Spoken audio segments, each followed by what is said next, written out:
Welcome back to the channel. This is Roberto with Full Curl Precision. For those who are new to the channel, I appreciate it if you would like and subscribe. If you haven't yet, we'd really appreciate it. We're kind of still a small channel. We're still growing. We like to do a little bit of dad jokes here and there, and we like to be able to do some cartridge comparison and education, have a little bit of fun with life, right? So for tonight, we're doing one that's not only a classic, but it turns out that I have a friend of mine that actually has one of these.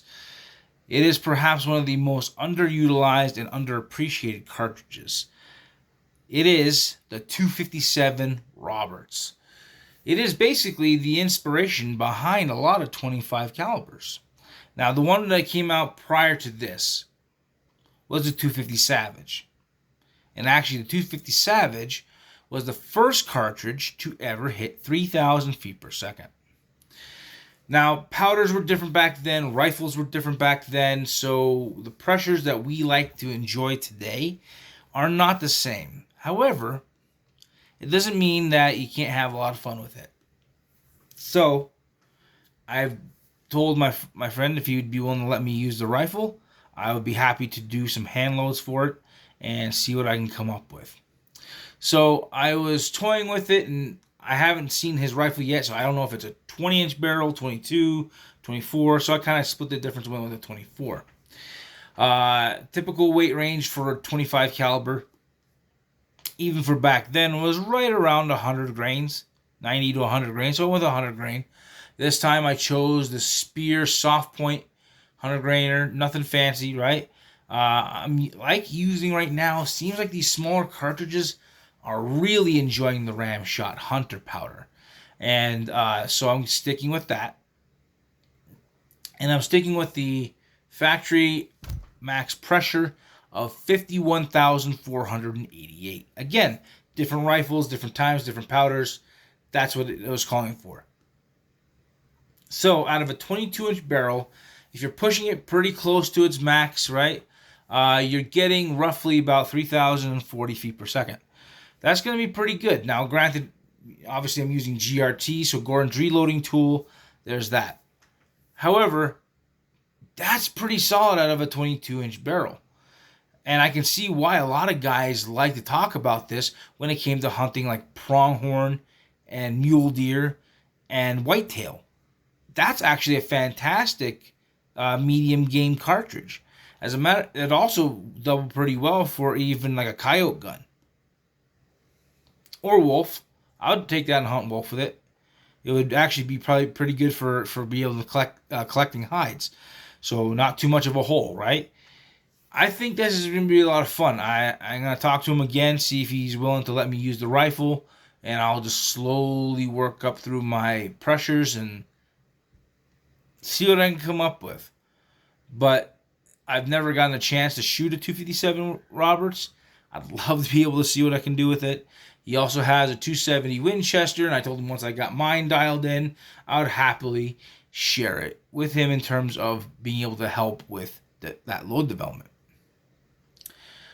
But but either way, this is definitely a very historical cartridge. It actually set quite a few standards. Let me pull this up. I had some information on here. The page cleared out. But the fact is, it was really cool for short actions. Here we go. Here's a little bit of information on it. So, the 257 Roberts also got nicknamed the 257 Bob. Now that's appropriate, right? It's a medium caliber, right? 25.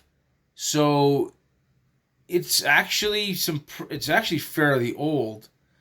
It was actually made in the 1920s. Now, it wasn't really popularized until Remington did something with it in 1934. But it's not a fantastically crazy looking cartridge. Let me actually turn the camera around and I'll show it to you. There it is. Just a modest, humble little round nose bullet.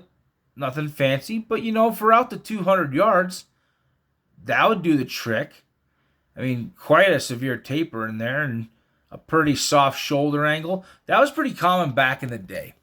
So cartridges like 7x57, 30-06, 30-03, 270, they had these softer shoulder angles. Hold on. Had these softer shoulder angles right here, right? So like on a 270, 30-06, that's a 17-degree shoulder. This would be a similar angle. It's just how the cartridges were designed back then. But as you can see, overall, it's a little closer to like that of a 308 in terms of its cartridge size. So I can only imagine what it'd be like to be able to take this and put a slightly more modernized bullet in it and see what it does. Now, mind you, sticking with weights that are typically going to allow for, for the existing twist rate to work. However, that's a really cool cartridge. I like it. So at the end of the day, this is another historical cartridge. It has some significance. It led to a lot of things. As a matter of fact, this was the inspiration that somebody's the 25-06, right? So you had the 25-06 Remington. So Remington got this up and going, and then later on decided take this, mix it with a 30-06, and you got a 25-06. Yeah, it's pretty interesting. But at the same time, it is really kind of a cool cartridge. There's a lot of old timers that I used to talk to that love this, and they would even take this for elk with the right circumstances, because it reminded them a lot of like a 243.